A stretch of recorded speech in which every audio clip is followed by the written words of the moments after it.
Hola, muy buenos días. Bienvenidos todos a esta reunión organizada por el BBVA y que cuenta con la colaboración del periódico Expansión y El Mundo. Soy Salvador Arancibia y quiero agradecer en nombre de estos dos medios la oportunidad que el banco nos da para llevar a cabo esta tarea de coordinar y un poco ordenar la discusión sobre un tema candente, como son las perspectivas de 2021, con un título que a mí me parece bastante esperanzador, ¿eh? que es el futuro nuestra mejor inversión. Está en discusión la recuperación de la actividad y la solución al problema de la pandemia, y me parece que este enunciado refleja el optimismo con el que deberíamos trabajar. Para hablar de todo ello, contamos con Rafael Domènech, responsable de análisis económico de BBVA Research, con Enrique Mazzaruela, responsable de mercados de banca privada de BBVA, y con Nuria Mas, responsable del Departamento de Economía del IES y consejera del Banco de España. Mi tarea en la próxima hora, que es lo que aproximadamente durará este encuentro, se va a limitar a hacer una serie de preguntas iniciales a los tres participantes y posteriormente a trasladarles a ellos las preguntas que nuestros espectadores nos quieran dirigir. Para ello, abajo de la pantalla tienen un botón de preguntas y respuestas que apretándolo pueden formular la pregunta y me llegará a mí para que se lo haga, para trasladársela a ellos. Sin más, quiero empezar con una pregunta muy general y muy inicial. Llevamos un año de pandemia, la discusión entre qué es lo primero, si la salud o la economía, sigue planteándose de vez en cuando. Hemos avanzado sobre ello, que es decir, tenemos claro cuáles son las prioridades y por dónde debemos caminar. Si queréis, Rafael o Nuria, empezáis, cualquiera de los dos. Muy bien, pues muy buenos días y en primer lugar agradecer a los organizadores la realización de este evento y por supuesto, como no, a todas las personas que nos están siguiendo a través de Zoom. A ver, Salvador, yo creo que sí que hemos avanzado mucho, a pesar de que siga habiendo debate. La evidencia a nivel internacional es bastante concluyente, ¿no? Los países que mejor han controlado la pandemia han visto cómo necesitaban tomar medidas de confinamiento generalizadas y de restricciones de movilidad mucho menos intensas que otros. Por lo tanto, sus economías han aguantado mejor y han visto cómo a lo largo del 2020 la caída de Producto Interior Bruto, de empleo, pues ha sido menor que en aquellos países donde la pandemia ha tenido un coste en términos de contagios y lamentablemente vidas humanas mayor. Y luego, en segundo lugar, yo creo que a lo largo del año está claro que hemos ido aprendiendo a convivir con el virus, ¿no? Y aplicar medidas más selectivas, menos generalizadas, ¿no? Mucho más quirúrgicas, ¿no? Por un lado, las empresas, las personas, trabajadores, los hogares, también las administraciones públicas y la sociedad en general nos hemos ido adaptando, ¿no?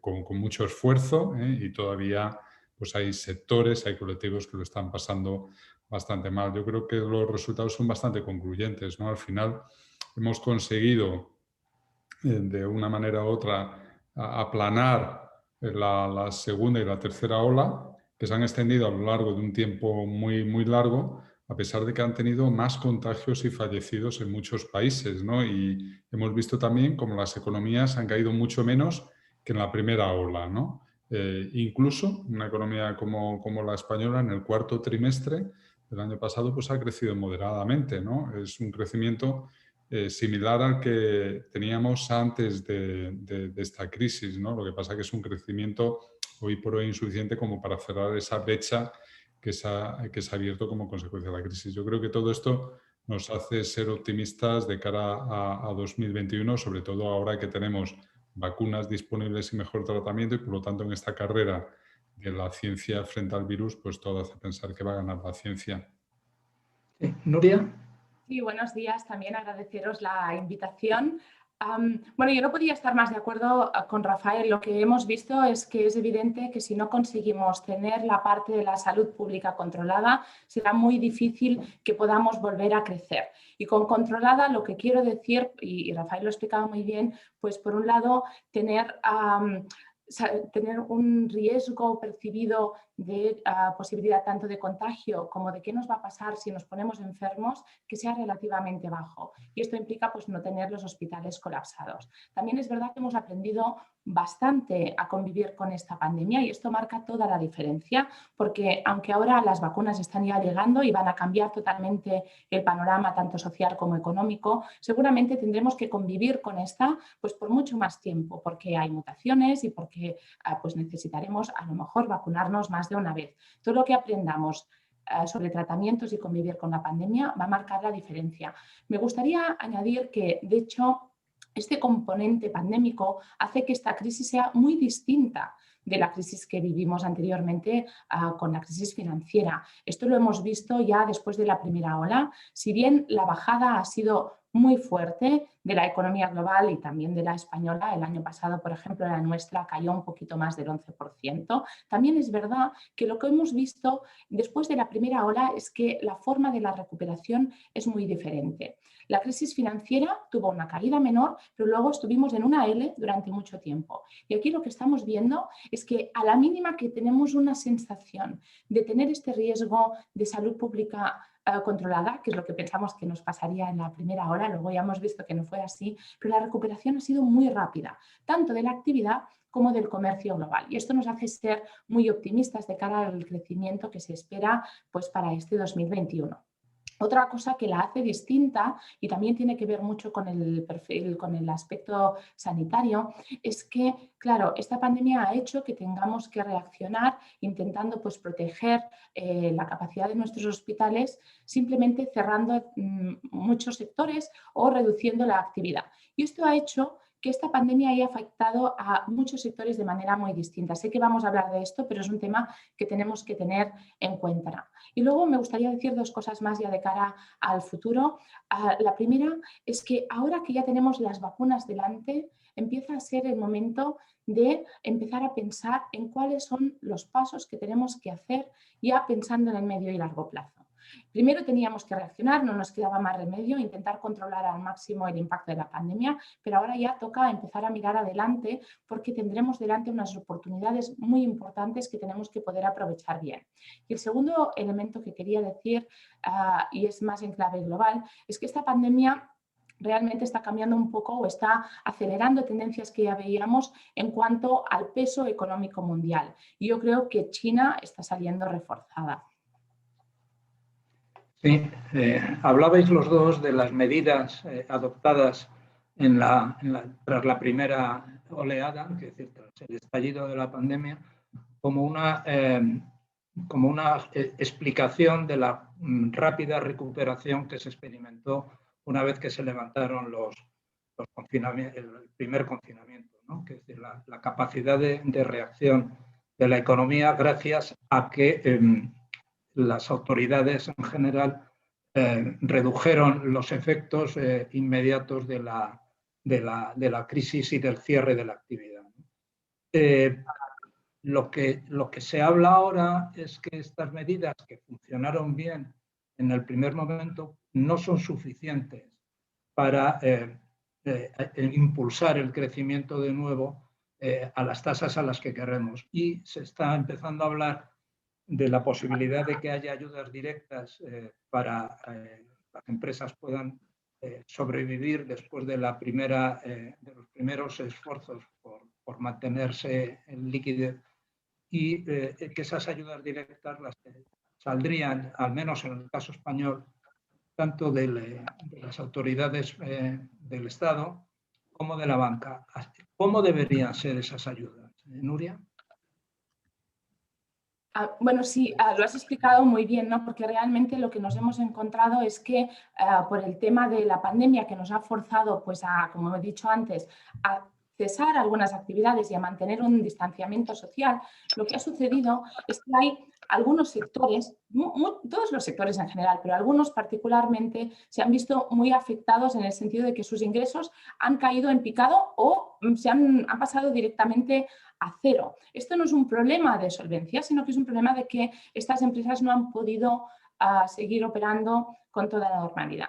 Y ahora de lo que se está hablando cuando comentamos la idea de estas ayudas directas precisamente es de intentar seguir apoyando a estas empresas que son empresas que no han tenido ingresos, pero que cuando la cosa vuelva a la normalidad serán solventes. Y esto es importante, la diferencia. Se trata de seguir dando apoyo a empresas que cuando estemos fuera de la crisis de salud van a poder seguir generando empleo y contribuyendo al PIB. Eso es crucial, porque la mejor manera de asegurarnos que tenemos esta recuperación fuerte en forma, no sé si de V, pero al menos del dibujo de la Nike, es tener la capacidad productiva lista para entrar a producir lo más pronto posible. Y esto solo lo podemos hacer si tenemos estas empresas que seguirán siendo solventes en el futuro, listas para operar.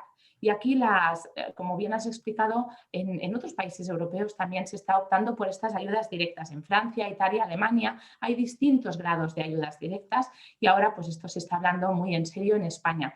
Y has preguntado qué formas tienen que tener. Yo creo que ahí lo primero que hay que enfatizar es que es importante que estas ayudas vayan a empresas que se cree que van a ser viables y por tanto el primer paso es poder analizar cuáles son estas empresas, para tener claro cuáles son, dónde destinar estos recursos que al final pues, son limitados. La otra cosa es que seguramente tendremos que pensar en soluciones distintas para empresas grandes con acceso al mercado de capitales y empresas más pequeñas. Estas ayudas directas pueden tener varias formas. A lo mejor para las empresas más grandes se puede optar pues, con una cierta forma de recapitalización o a lo mejor pues, de sustituir una cierta parte de la deuda por participación en el capital. Esto está por ver, hay que pensarlo bien, pero estas son posibilidades que a lo mejor se manejan para empresas más grandes, pero que no tendrían mucho sentido en empresas más pequeñas. En las empresas más pequeñas, las opciones que se están manejando, por ejemplo, Francia ha optado por subvenciones directas a estas empresas pequeñas. Estas subvenciones pueden ser o bien dinero directo o condonar una parte, limitar pues, bien una parte de impuestos, una parte de contribuciones a la seguridad social. Sé que en España se está hablando también, sobre todo en la prensa, ¿no? de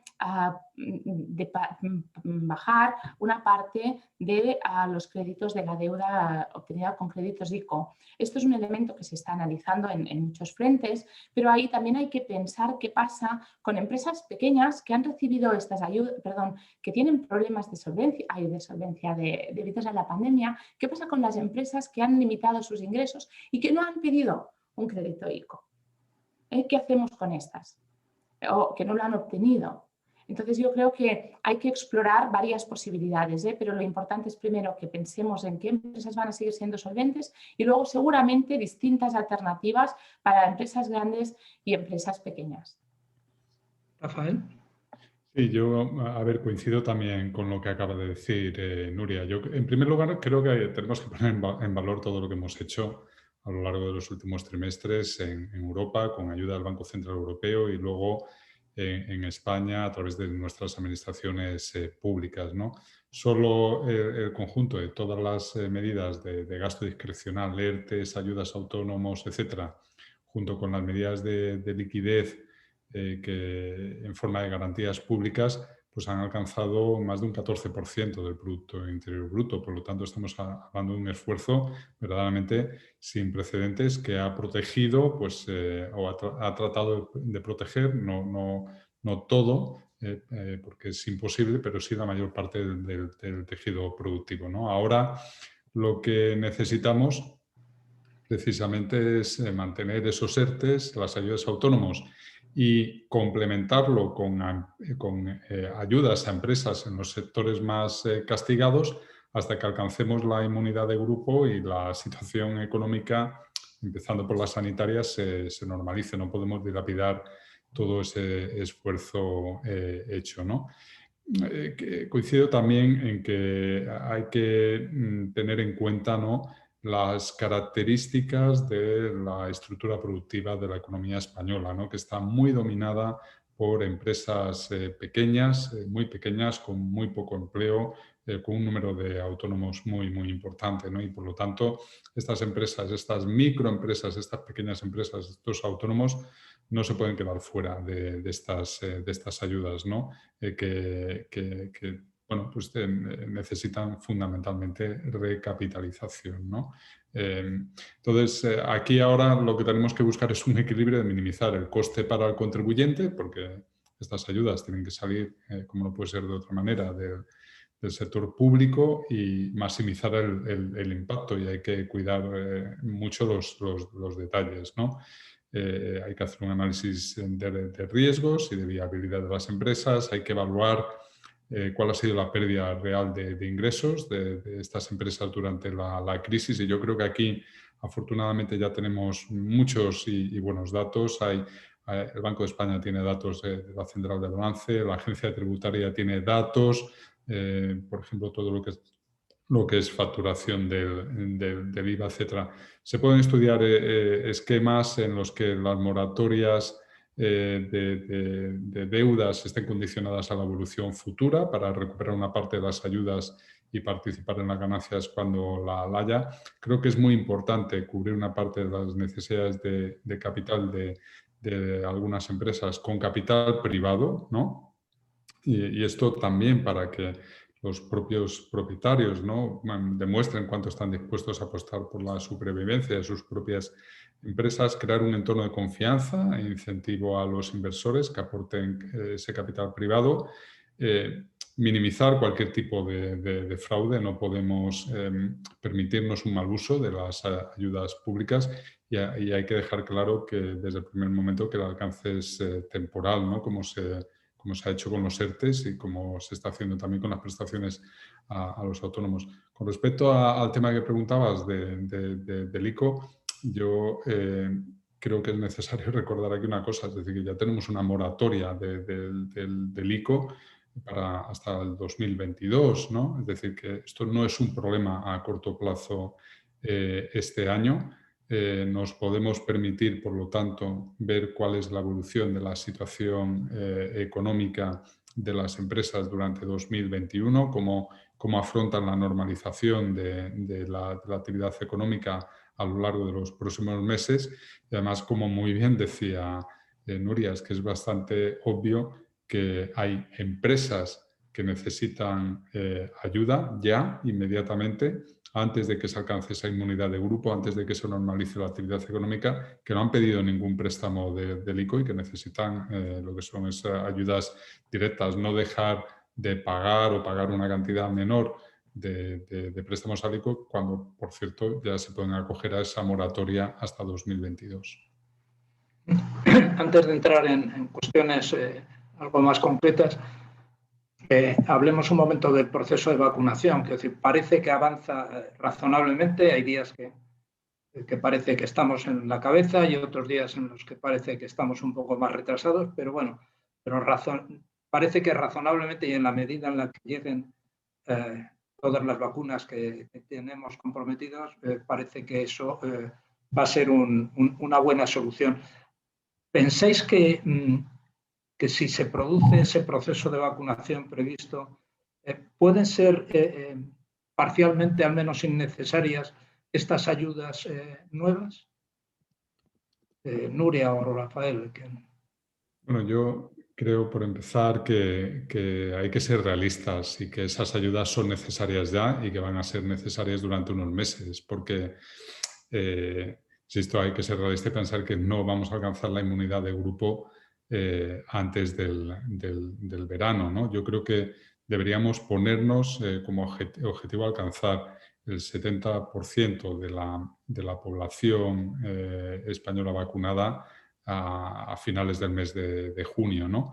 Y ahora diré por qué, pero permíteme, Salvador, que haga unos números para que veamos el alcance del reto y por qué no es realista pensar que lo vayamos a conseguir antes. Primero, porque tenemos problemas de disponibilidad de vacunas, pero aunque tengamos disponibilidad de vacunas, el reto es formidable, ¿no? La semana pasada, a finales de la semana pasada, conocimos que alcanzamos 1 millón ya de personas inmunizadas, ¿no? Eso aproximadamente son unas 318.000 personas más que la semana anterior. Para llegar a ese 70% que es de la población, que son unos 33 millones de personas a finales de junio, se requeriría inmunizar a 2,3 millones de personas a la semana, es decir, multiplicar por 7 el ritmo de inmunización actual. Se puede conseguir, es factible. Lo primero que necesitamos es disponer de esas vacunas. Yo creo que las vamos a tener en el segundo trimestre, ¿no? A partir del mes de abril, ¿no? Y por lo tanto tenemos abril, mayo, junio para intensificar ese proceso de vacunación, ¿no? Y ese debería ser el objetivo, pero hasta entonces la situación va a ir mejorando gradualmente, pero van a ser necesarias esas ayudas para las empresas.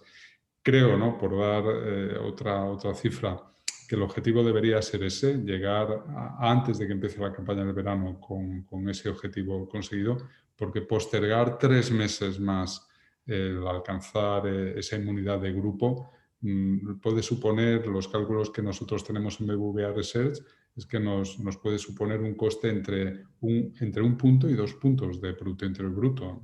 Por lo tanto, estamos hablando de que para la propia supervivencia de las empresas, para el empleo y en general para la actividad económica del país, esos 3 meses pueden marcar la diferencia. Nuria, ¿quieres añadir algo?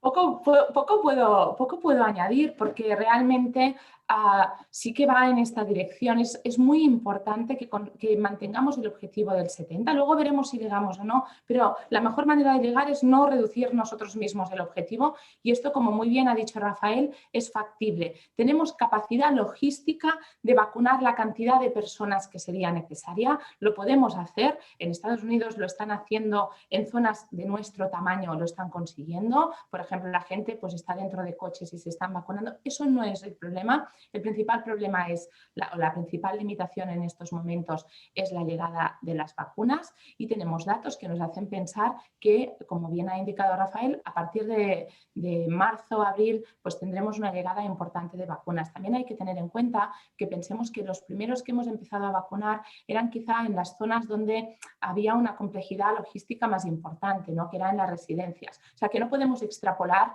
lo que ha pasado en los primeros meses de lo que va a pasar después, tanto por la cantidad de vacunas como por las dificultades logísticas de los lugares donde vacunamos, y también del tipo de vacunas que teníamos, que eran estas pues, que se tenían que guardar a 70 grados bajo cero, por ejemplo. O sea, que yo creo que esto es totalmente un objetivo al que tenemos que aspirar, y como muy bien ha dicho Rafael, es fundamental porque nos jugamos, entre comillas, el verano, y en un país donde el turismo es tan importante, esto juega un papel fundamental. Es importante que lleguemos no solo nosotros, sino también Europa. Dicho esto, si no llegamos al 70, ¿el verano está en cuestión? Hombre, va a estar más en cuestión que si llegamos, y esto es así. Y bueno, Rafael ha presentado unos datos, pero a mí me gustaría reflexionar un poco también sobre qué es lo que te impide pues, o viajar o tener un comportamiento más parecido al que teníamos antes de la pandemia. Y es una percepción de riesgo muy alta. Si tenemos miedo a contagiarnos o a lo que nos va a pasar si estamos contagiados, porque no tenemos tratamiento, porque tenemos las UCIs llenas, esto hace pues, que el comportamiento de la demanda sea mucho menor. Entonces, ¿qué puede cambiar esto? Yo ahí tengo la sensación que incluso el punto de inflexión para la economía se podría a lo mejor llegar a producir incluso un poquito antes de este 70% de inmunidad de grupo. ¿Por qué? Porque si tenemos a los más vulnerables, a los que más pueden sufrir con esta pandemia, vacunados e inmunizados antes del verano en toda Europa, entonces pensad que son estos vulnerables los que al final acaban en los hospitales y colapsan más nuestro sistema, y por tanto esto es lo que hace pues, que tengamos que adoptar muchas restricciones de movimiento y de distancia social. Si esto lo tenemos cubierto con creces, las percepciones de riesgo varían, y por tanto a lo mejor nuestro verano puede ser mejor de lo que pensamos, incluso con un poquito menos o menos del 70%. Dicho esto, a por el 70%. Bien, pues me gusta el optimismo que estáis demostrando ambos. No, pasemos a otra cosa. Los fondos europeos se considera que son el motor que realmente va a permitir la aceleración de la recuperación la segunda mitad del año en la medida en la que vaya llegando de una manera o de otra, ¿no? ¿Pensáis que vamos a ser capaces de aprovecharlos? Es decir, la experiencia histórica con los fondos europeos anteriores no nos hace ser demasiado optimistas porque se tarda mucho en aplicarlos, ¿no? Se tarda más tiempo del previsto. ¿Pensáis que esto va a ser distinto en esta ocasión? Bueno, yo pienso, a ver, va a ser diferente por varios motivos. Primero por la cuantía, luego por la movilización generalizada que han suscitado. O sea, la cantidad de empresas que tiene ideas, que tiene buenos proyectos, que se está juntando para presentar cosas, es muy diferente de otros proyectos europeos donde las cantidades eran mucho menores. Dicho esto, y luego voy a hablar un poquito con más detalles sobre el tiempo, etcétera, yo creo que es más importante utilizarlos bien que utilizarlos rápido.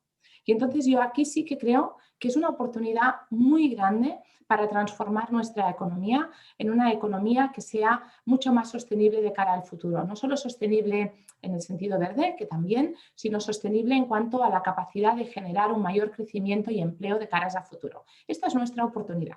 Y por tanto es una oportunidad que tenemos que pensar bien. Es importante escoger bien los proyectos. Cuanto mejor los escojamos, mejores los resultados futuros. Y por tanto, yo bajaría un poco la presión de gastarlo muy rápido y la pondría en gastarlo bien. Pensad que estos son unos proyectos que, bueno, implican, pues primero presentarlos, luego van a ser evaluados por la Comisión Europea y en este proceso de evaluación se mirará no solo la capacidad de este proyecto pues, de contribuir a la digitalización, a la formación de cara a las nuevas necesidades del futuro o bien a la transformación verde, sino también en el impacto que va a tener sobre el crecimiento futuro del empleo y de crecimiento, perdón, de toda la economía. Y además, estos proyectos, para que tengan la máxima clasificación, necesitan ser unos proyectos que contribuyan también a la transformación, a las reformas que Europa hace tiempo que pide. Y por tanto hay una serie de reformas estructurales que tenemos que hacer para poder conseguir el máximo de estos fondos. Entonces, ¿qué tiempos tenemos en mente? Bueno, primero, la fecha límite para presentar los proyectos es el 30 de abril. Ahí es una de las referencias. Pero luego pensad que tenemos 4 años para hacer las reformas estructurales y 7 para hacer las inversiones. Yo lo digo porque sí que hay tiempo de pensarlo bien, de ejecutarlos bien y de apostar por los proyectos que más nos puedan ayudar a transformar la sociedad. Yo creo que estamos en un momento en que lo importante es saber combinar estos recursos, tanto estos como los generales de política fiscal, consiguiendo la triangularización de 3 cosas. Una es ayudar, como decíamos al principio, con estas ayudas directas, ¿no?, a los sectores y a las personas que se han visto más afectados por esta crisis, a la vez que estamos transformando la economía, por tanto ayudar y transformar, y luego pensar también en un plan de consolidación de nuestra deuda. Y de esto sé que creo que vamos a hablar más adelante, pero es importante tener estos 3 elementos en mente. Y a la vez que pensamos en presentar estos proyectos, tenemos que presentar también un plan futuro que nos va a dar credibilidad para ver pues, cómo vamos a cuadrar estos 3 elementos. Sí, Rafael. Yo creo, Salvador, que afortunadamente depende de nosotros mismos como país, igual que depende de Italia, cómo los vaya a utilizar, etcétera. Yo pondría el énfasis, por supuesto, en que tenemos que utilizar estos recursos bien, ¿no? Que tenemos que sacar el máximo impacto en términos de actividad y empleo de cada euro invertido, pero no solo a corto plazo, sino a medio y a largo plazo. Las estimaciones que nosotros tenemos en BBVA son similares a las de la Comisión Europea. Pensamos que las cantidades que se están manejando pues, podrían darnos entre 2 y 3 puntos más de crecimiento al año, pensando sobre todo más hacia 2022, 2023, 2024. Pero más importante que ese múltiplo de cuánto vayamos a obtener por cada euro invertido como consecuencia de del reembolso, ¿no?, de estas ayudas europeas, yo creo que lo más importante es que por primera vez tenemos dinero, tenemos ayudas, tenemos subvenciones para hacer reformas. Y que las reformas es una condición para recibir esas ayudas. Y las estimaciones que tenemos nosotros es que se puede conseguir mucho más, desde luego a medio y a largo plazo, con las reformas, que lo que nos puede dar en sí el propio gasto en inversión de estas ayudas, ¿no? Por lo tanto, esas reformas estructurales que acompañen a los fondos pues, permitirán crear empleo a corto, medio y largo plazo y aumentarán sus efectos y la duración de este programa de ayuda europeo, convirtiendo esos efectos no solo transitorios, porque el programa es transitorio. El reto que tenemos es cómo convertimos un programa de ayudas que tiene unos fondos temporales en efectos permanentes en nuestra economía. Por supuesto, efectos permanentes en términos de digitalización, de sostenibilidad, pero también en corrección de debilidades crónicas de nuestra economía, ¿no? Y apunto una, ¿no? Desde 1980 hasta 2019, dejando al margen los meses de la pandemia, la tasa de desempleo medio en esos 40 años ha sido casi del 17%, el 16,9%, ¿no?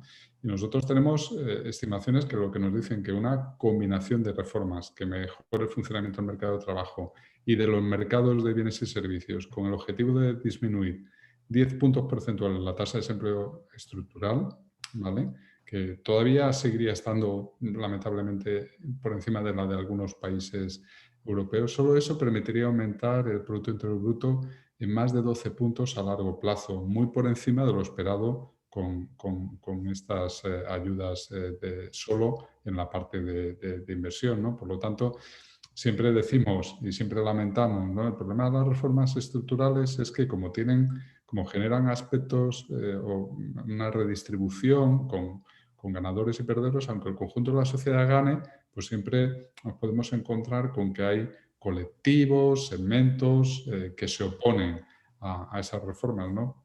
Por primera vez tenemos ayudas para poder hacer que las reformas puedan avanzar más rápidamente. Yo creo que verdaderamente ese es el reto que tenemos por delante con estos fondos europeos. Sí, Enrique, no te creas que te tengo ahí simplemente como presencia, ¿eh? Pero creo que sí ha llegado ahora el momento en que de esa visión desde el punto de vista de los mercados, de todo esto que estamos hablando, ¿no? Que, hemos planteado los efectos que puede tener la vacunación, hemos planteado los problemas de la necesidad de hacer reformas estructurales. Nuria acaba de hablar también de que tenemos que empezar a elaborar, digamos, un programa creíble de recuperación de los equilibrios macroeconómicos en el medio plazo. ¿Cómo se ve todo esto desde los mercados? Bueno, yo creo que en los mercados hay algunas lecturas que debemos dar que ratifican mucho lo que han planteado los anteriores ponentes.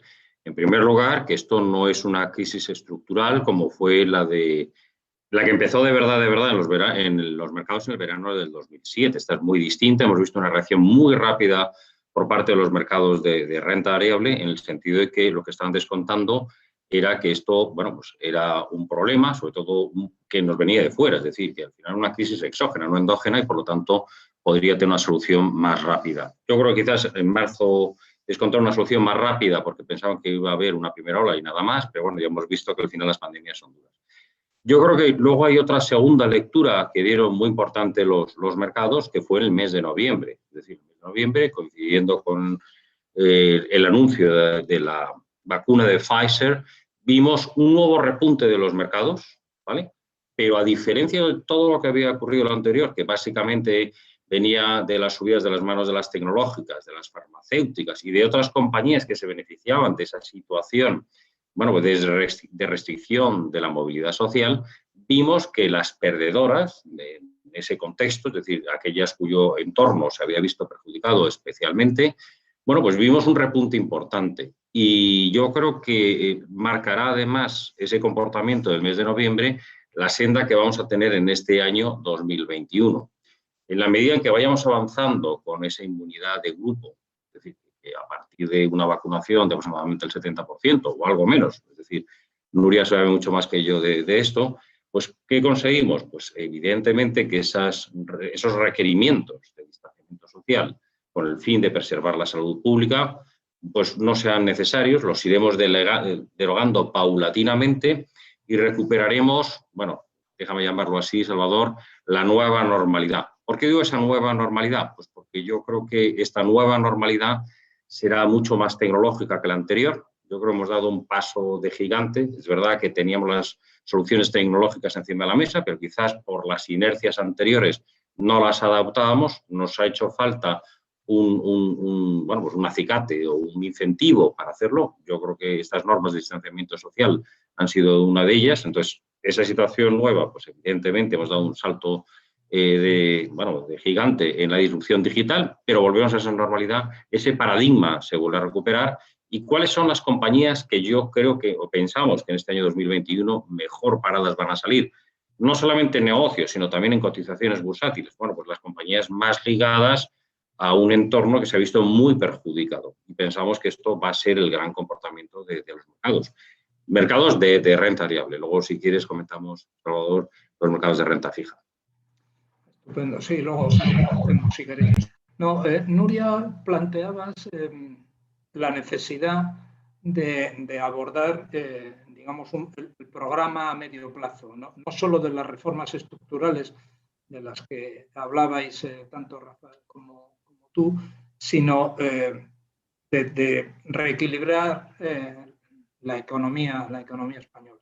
La pandemia ha sacado a la luz algo que todos sabíamos, y es que tenemos una elevada deuda pública y que tenemos también, hemos mantenido desde siempre un diferencial con el resto de los países europeos de nuestro déficit público, y que en este momento se ha acrecentado por la necesidad de hacer frente a todos los problemas de los que hemos hablado inicialmente. ¿Pensáis que realmente en este momento vamos a ser capaces de poner en marcha un programa de consolidación fiscal cuando sea? No digo en el año 22, en el año 23, que es decir, todo indica que este año seguro que no, que es bastante probable que el año 22 todavía exija fuertes esfuerzos por parte del sector público para seguir apuntalando la actividad, pero que en algún momento tendremos que reducir el nivel de deuda pública que ayer se dio a conocer y que, en fin, que está en el 113%, ¿no? Es decir, ¿cómo vamos a hacerlo? Cualquiera de... Yo creo, Salvador, que a veces el debate gira mucho sobre si esa consolidación fiscal la tenemos que hacer reduciendo el gasto público o la tenemos que hacer aumentando los impuestos, y nos olvidamos de lo más importante, que en una consolidación fiscal, para que sea exitosa, que deberíamos hacerla aumentando sobre todo el Producto Interior Bruto, ¿no? Aumentando las bases imponibles, y por lo tanto eso es lo que nos permitiría recaudar mucho más y reducir el déficit público. Yo antes ponía el ejemplo de lo que reducir a medio y largo plazo 10 puntos de desempleo nos daría en términos de PIB. Podéis imaginar que eso en términos de reducción de deuda pública es muy importante. Nos daría aproximadamente unos 6 puntos, algo más de 6 puntos adicionales de saldo presupuestario, ¿no? Por lo tanto, yo creo que la clave aquí es utilizar toda esa deuda o todo el aumento de deuda que esta pandemia está trayendo para aumentar el crecimiento potencial con ayuda de las reformas, como decía antes, ¿no?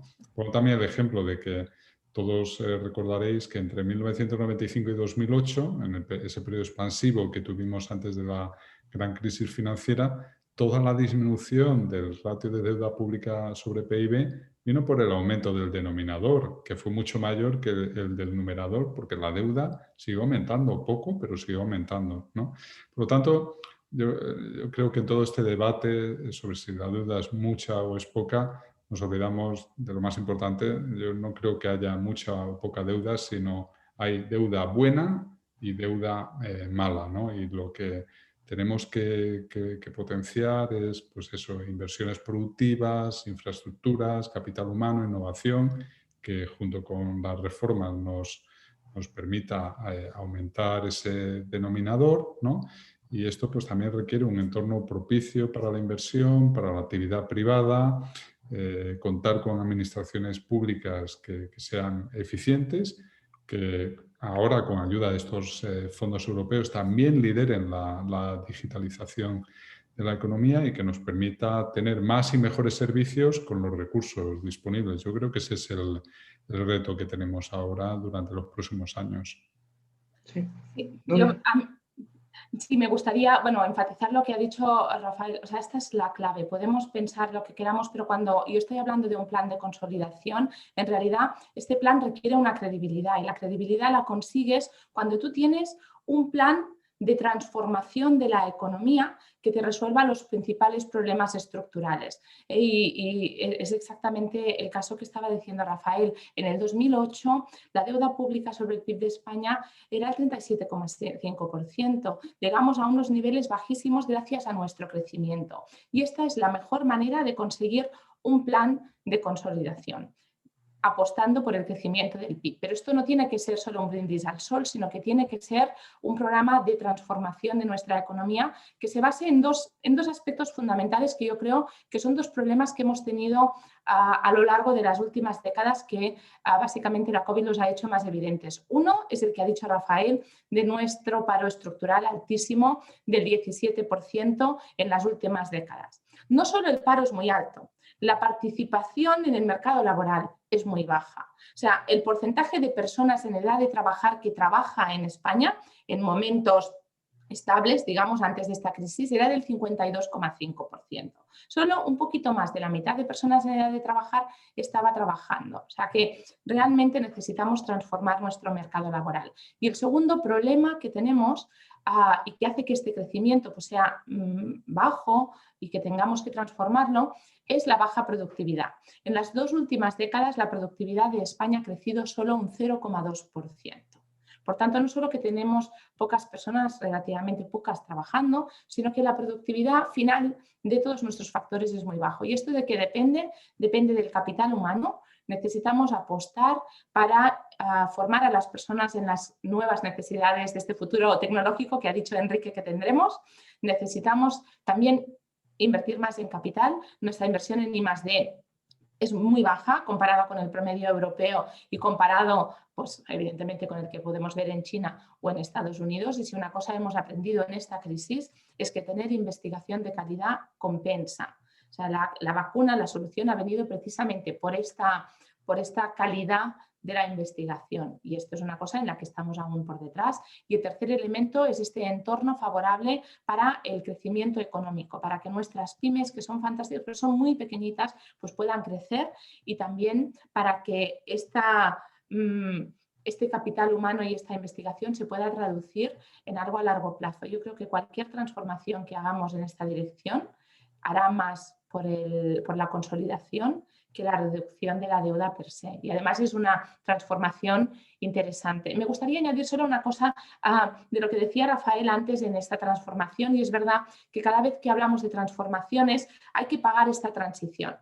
En las transiciones digitales, verdes, en todas las transformaciones a largo plazo se gana, pero en el medio pues hay personas que se ven afectadas. Entonces, la ventaja que tenemos ahora con estos fondos europeos es que una parte de los recursos disponibles, si no son de los fondos, son de los que tiene el gobierno ya disponibles habitualmente, nos pueden ayudar a pagar por esta transición, a compensar a los que se han visto afectados. Y esto haría que la transición fuera menos dolorosa. O sea, es un momento estupendo para hacer estas transformaciones.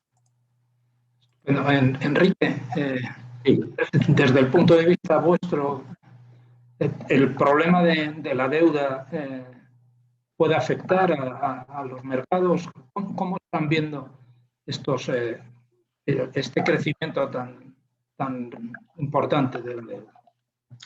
Yo creo que quizás, Salvador, para hablar de este problema, me iría al otro lado del Atlántico. Y lo que hemos visto ha sido un repunte importante de las rentabilidades de los bonos a 10 años, que como tú sabes es la referencia que utilizamos en los mercados. Y ese repunte de rentabilidades que hemos visto al otro lado del Atlántico, lo hemos visto también en Europa. Quizás no es tan evidente, pero el bono alemán ha pasado de menos 0,50, menos 0,60 a menos 0,30, menos 0,40, que es donde estamos ahora mismo. Yo déjame que, aunque yo hablo de mercados, pero insista un poco en lo que han hablado los ponentes.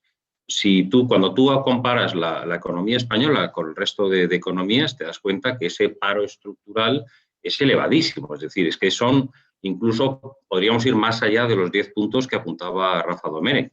Y que, bueno, eso supone un incremento del PIB, con lo cual por la parte del aumento del PIB te baja el ratio de deuda, aumenta recaudación, con lo cual también la parte de la deuda pública, el déficit, lo vas aumentando. Los mercados están también muy pendientes de cuál es la actuación por parte de los bancos centrales. Entonces, yo creo que evidentemente los bancos centrales ya no solamente actúan en el mercado a corto plazo, sino que, como sabes bien, tienen en su balance una parte importante de los bonos a largo plazo. Finalmente, estos estímulos que son política monetaria muy laxa, que esperamos además durante mucho tiempo, junto con estímulos fiscales que significan más deuda pública, van a significar rentabilidades más altas de la deuda pública. Ya lo hemos visto en Estados Unidos, lo estamos viendo en Europa. El tema es que lo hagamos gradual y compatible no el tema de repago, porque la deuda, el problema de verdad es refinanciarla, pero en principio no deberíamos de tener ningún problema. Lo que sí que es cierto es que si no llevamos a cabo esas reformas estructurales, si no llevamos a cabo toda esa serie de actuaciones, pues tenemos ratios poco compatibles con la sostenibilidad, con una fácil refinanciación de la deuda pública. Antes de pasar a las preguntas de quienes nos están viendo, quería plantear solo una última. A ti, Nuria, no por tu condición de consejera del Banco de España, que tienes limitaciones a la hora de expresar opiniones sobre ello, pero sí lo ha planteado un poco Enrique, así que casi para ti, Rafael. Las políticas expansivas, tanto por parte de los bancos centrales como de los gobiernos, se van a prolongar en los próximos tiempos, ¿no? Y el horizonte es tener unos tipos de interés negativos durante varios años. Va a ser, es decir, nos vamos a acostumbrar a vivir con esta situación, que es una situación atípica porque no tiene mucho sentido que los tipos de interés sean negativos. Yo creo que ya nos hemos acostumbrado a vivir con ellos porque ya llevan un tiempo con nosotros y espero que la recuperación económica permita que podamos salir de esta situación cuanto antes. Tenemos que tener presente que los tipos de interés negativos no son la única política que ha llevado a cabo el Banco Central Europeo, ha llevado muchas otras, ¿no? Todo este programa de expansión cuantitativa, que además se ha intensificado con esta compra de bonos por la pandemia, con estas TLTROs, etcétera.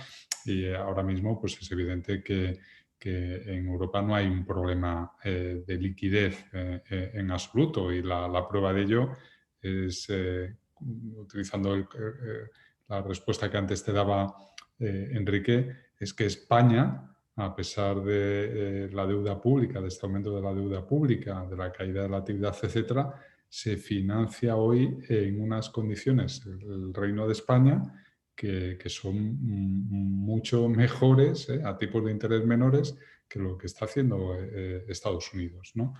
Y luego yo creo que si la recuperación económica se acelera, también tenemos que tener en cuenta que vamos a empezar a ver ya una disparidad mayor entre lo que es el tipo de intervención del Banco Central Europeo, que puede seguir en terreno negativo durante un tiempo, y podemos empezar a ver ya, por una cuestión de expectativas, aumentos de tipos de interés en otros activos, en otros tramos de la curva, ¿no?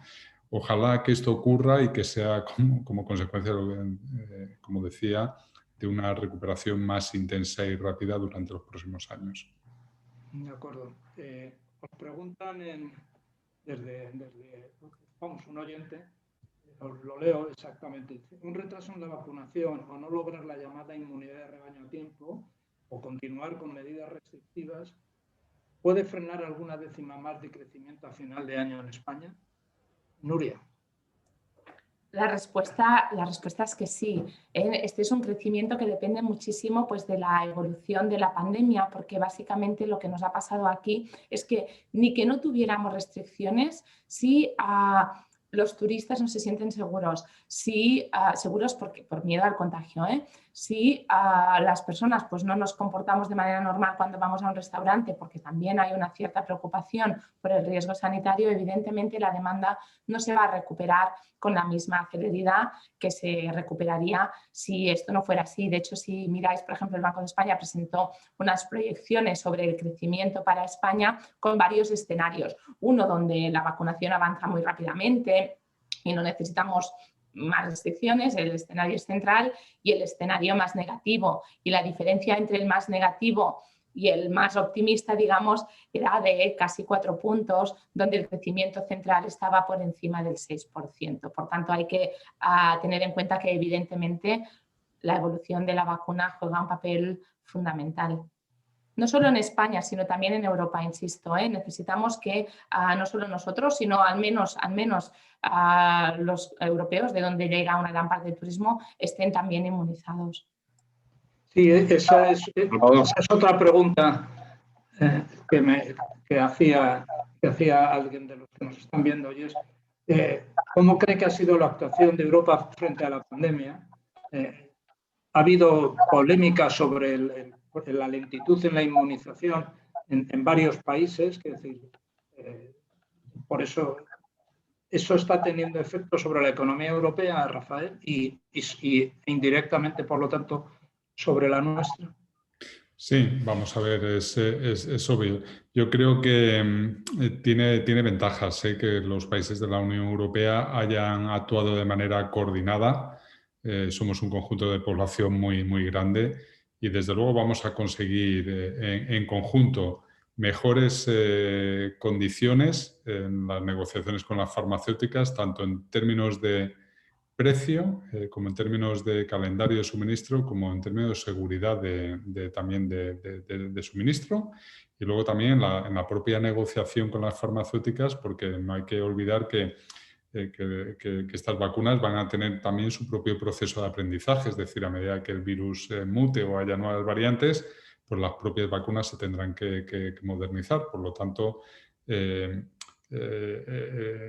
la negociación conjunta genera muchas ganancias. Esto en términos económicos nos permite ser monopsonistas casi en un mercado, ¿no? como es este, ¿no? Pero a cambio de eso, claro, poner a tantos países de acuerdo, tantos objetivos distintos, etcétera, lo que ha hecho es que tengamos un pequeño retraso con respecto a algunos países. El más obvio es con respecto a Israel, los otros dos, donde bueno, yo creo que las diferencias se van a cortar muy rápidamente en el tiempo, son Estados Unidos y Reino Unido, ¿no? Yo creo que a finales del segundo trimestre la situación va a ser bastante parecida, pero ya lo he dicho antes, es decir, aquí un trimestre marca la diferencia en la recuperación. Haber alcanzado la inmunidad de grupo antes, a finales de primavera, o alcanzarla a finales de verano, puede suponer 1 o 2 puntos de crecimiento del PIB anual, ¿no? Sí, Nuria.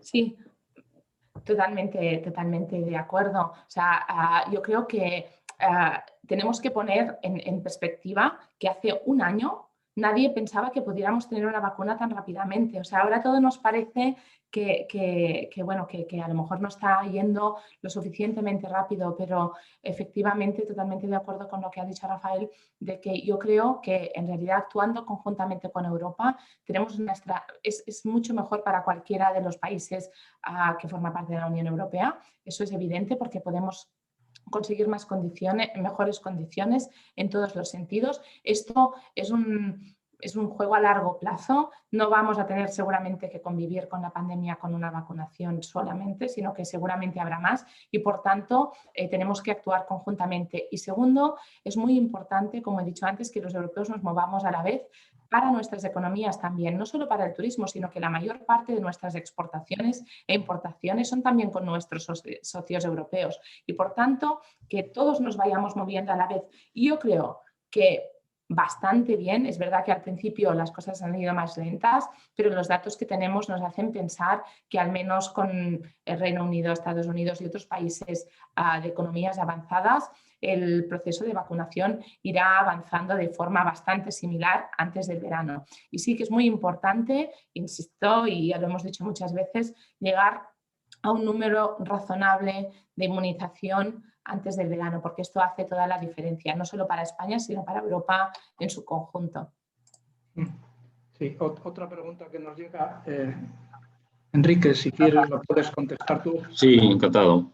Dice, los tipos a largo están repuntando desde una base muy baja. ¿Cómo ve la evolución de los tipos a largo plazo y su impacto en el coste de financiar el déficit y la deuda pública? Bueno, vamos a ver. Al final, yo creo que ya lo ha apuntado Rafael Domènech antes, es decir, que vayamos recuperando la normalidad económica, esos tipos tan bajos de la deuda pública, nos referimos, no los tipos de los bancos centrales que pueden estar en niveles bajos por un tiempo indeterminado, pero los tipos a largo plazo, en la medida que vayamos recuperando la actividad económica, irán subiendo y sobre todo además un poco por la influencia de esos estímulos monetarios y fiscales conjuntos que tienen un efecto normalmente de hacer repuntar no solamente algo la inflación, sino también los tipos a largo plazo. Una cosa, Salvador, que me parece importante apuntar, quizás desde la óptica de los mercados con respecto al tema de la vacunación y su proceso. Es decir, yo creo que cualquier retraso, evidentemente, tiene un impacto en el PIB, como es lógico. Es decir, es como si estamos con un coche y nos establece una limitación de velocidad. Pero eso no es nada malo estructural. En el medio o largo plazo, que es la obsesión que quizás tienen los mercados, un retraso ni desvirtúa ni desdibuja el escenario que hay, que es el de una clara recuperación, siempre y cuando tengamos la erradicación como punto final del mismo. De acuerdo. Por último, hay una última pregunta, que es bastante más general. Dice, ¿por qué no hablamos del endeudamiento público a nivel mundial y qué consecuencias puede traernos en el largo plazo el hecho de que la deuda pública sobre el PIB mundial supere el 356% y la deuda pública mundial supere el 100% del PIB? Rafael. Bueno, puede tener muchas consecuencias en muchas dimensiones, pero también tenemos que tener en cuenta que hay mucha heterogeneidad también por países, ¿no? A lo mejor afecta más a unas economías que otras, afecta más a emergentes que a economías desarrolladas, afectará más a aquellos países que tengan un menor colchón fiscal, que sean capaces de proporcionar una menor confianza, estabilidad a sus acreedores, afectará también más a aquellos países que tengan un menor crecimiento, ¿no? Por lo tanto, como es algo que nos debe ocupar, que nos debe preocupar, razón de más para que nosotros como país hagamos todo lo posible para diferenciarnos, para estar en el equilibrio bueno. Es decir, que si eso ocurre, como decía yo, tengamos una deuda buena, ¿no? Seamos de los países que tenemos una deuda buena y que los acreedores no duden de nuestras condiciones, no duden de la sostenibilidad de nuestra deuda y, por lo tanto, por una vez podamos salir relativamente inmunes, ¿no? De las turbulencias financieras que se puedan provocar como consecuencia de un nivel de endeudamiento mundial excesivo. Estupendo. Nuria, ¿quieres cerrar tú? Solo añadir una cosa cuando hablamos de deuda pública, porque evidentemente comparto pues lo que ha dicho Rafael en el sentido de que es importante tener deuda buena, pero yo creo que nos centramos muchísimo en la deuda pública y se nos olvidan dos cosas también, o tres cosas importantes. Una es la deuda pública. Aparte de la deuda pública, tenemos también deuda privada. O sea, la deuda pública se tiene que pagar o los ingresos de la deuda pública proceden básicamente de impuestos que luego paga pues, el sector privado. Hay que tener en cuenta no solo la pública, sino también la total. Y aparte de la deuda total, yo creo que lo más importante no es esto, sino es la deuda que tiene un país con el resto del mundo. Por ejemplo, Japón tiene una deuda pública enorme de más de 250% del PIB, pero en cambio como país en total, las empresas y las personas de Japón ahorran más de lo que gasta el gobierno cada año y por tanto es un ahorrador neto con el resto del mundo y está financiando, entre otros países, Estados Unidos. Lo digo porque, por ejemplo, cuando miramos Italia, Italia es un país que tiene mucha deuda pública, 150% del PIB. Nosotros tenemos una menor deuda pública, 170%, pero como país en total, la posición internacional inversora neta, lo que nosotros debemos al resto del mundo, es casi el 80% de nuestro PIB, mientras que Italia debe 0,2%. Es decir, la situación es muy distinta y esto hace que el acceso como país al mercado de España sea distinta del acceso como país del mercado de Italia. Entonces yo quiero decir que no hay que mirar solo la parte pública, sino también la parte privada y esto nos dará una mejor foto en general de cuán fácil o cuán difícil lo tiene un país para financiar. Y esto creo que es una parte importante del debate. Y la segunda cosa que nos falta a todo esto es que, aparte de las deudas públicas y privadas, tenemos lo que en inglés se llama unfunded liabilities, promesas futuras, que nos han hecho a todos en pensiones y en sanidad. Y esto son promesas, no es deuda, porque de momento el plan es que lo paguen nuestros hijos. Pero también es una parte importante que tenemos que tener en mente y que cambia un poco las proporciones de los números. Bueno, pues hasta aquí hemos llegado. Quiero agradeceros, Nuria, Rafael y Enrique, vuestra participación y al Banco BBVA el habernos invitado a participar nosotros también desde el Expansión y el Mundo en este debate y a todos quienes nos han estado escuchando, pues espero que nos vean de nuevo en otra ocasión lo antes posible. Muchas gracias a todos. Muchas gracias. Gracias. Muchísimas gracias, encantado.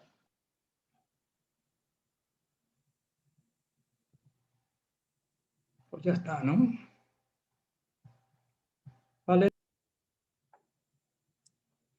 Gracias, un placer. Lo mismo digo. Venga, adiós a todos.